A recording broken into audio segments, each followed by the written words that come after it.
Do you want to sound like an old school sleazy salesperson? Do you want to sound like a crackhead selling stolen vacuum cleaners door to door? If you do, I've got the thing for you to say. And unfortunately, so many sales professionals are saying the same stupid question right now, today. It's happening all over the world. Would you be interested if I could show you a way to triple your sales? Of course they would. That's a stupid thing to say. When you're leading with, would you be interested if, you sound sleazy, you sound cheesy, you sound like a liar, you sound like somebody that they can't trust.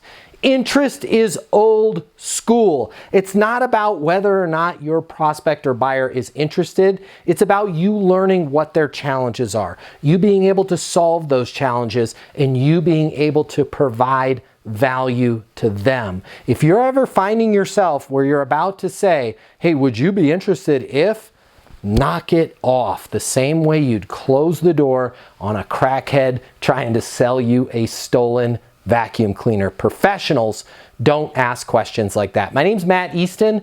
Follow for more tips on how to be successful in business and life.